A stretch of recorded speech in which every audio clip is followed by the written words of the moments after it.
द्रौपदी को भी हार गए हैं।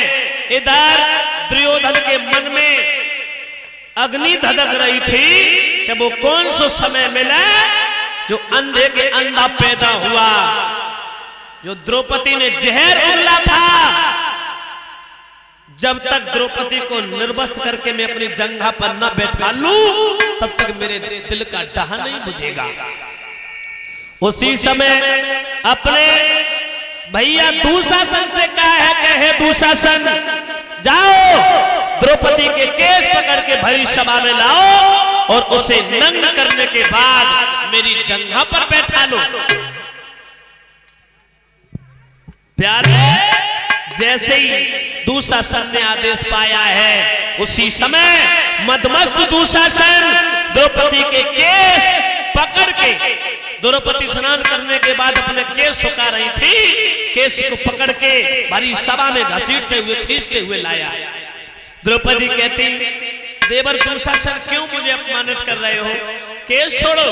और सभा के बीच में लाके खड़ा कर दिया द्रौपदी को। दुर्योधन कहने लगा, द्रौपदी याद करो वो समय जब तुमने ये कहा था कि अंधे के अंधा पैदा हुआ। हम अंधे, मेरी सभा अंधी, अब नग्न करके दुशासन चीर खींच करके द्रौपदी को नंगा करके मेरी जंघों पर बैठा लो। अब द्रौपदी ने देखा अब नहीं मेरी लाज बचेगी, क्योंकि मेरे पति जुआ में हार चुके हैं।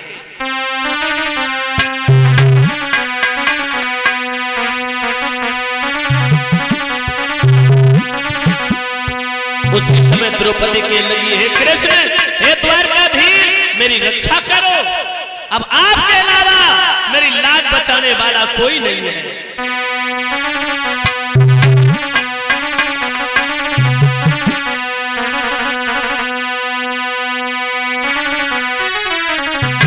श्याम तुम्हारी छबीली छटा मेरे नैनो बसी ना जाए बिसारी।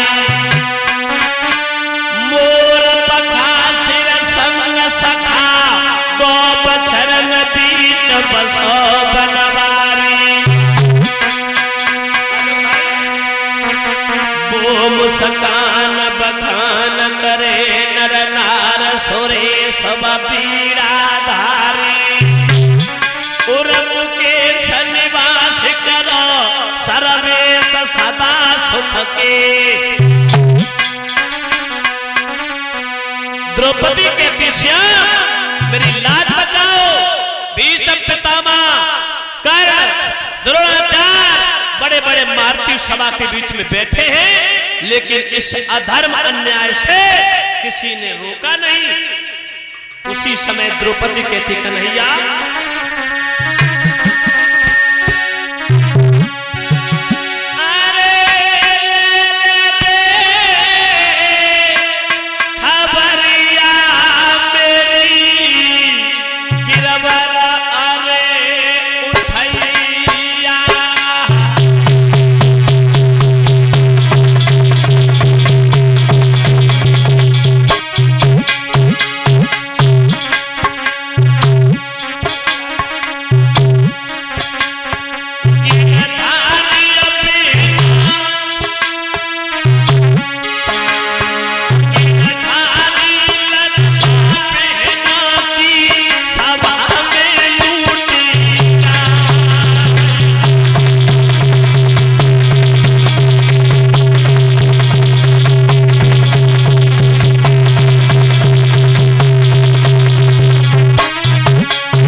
तेरे सिवा मेरी कोई लाज बचाने वाला नहीं है। मेरे पांचों पति गर्दन झुकाए बैठे हैं और कन्हैया अगर मेरी लाज लुट गई तो तेरी हंसी हो जाएगी। भैया पांच पति मेरे पास नारनी के गोदा, अरे हार गए सब लाग संग में मेरी सारी।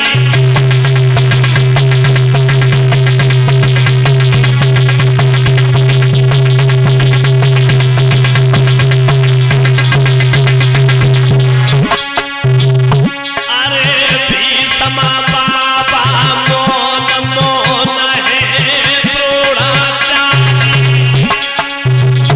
तू शासन मेरे के सब करके करत उघारी।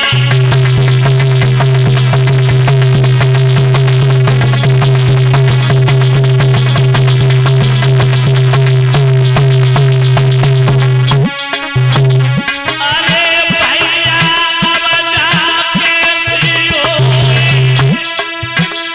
अरे हसनापुर के बीच में कन्हैया जाके पटना।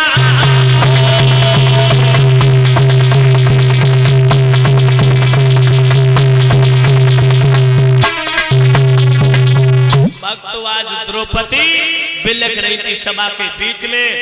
भीष्म पितामह की तरफ देख रही कि ये मना करेंगे, इस दुष्कर्म इस पाप से रोकेंगे दुर्योधन को।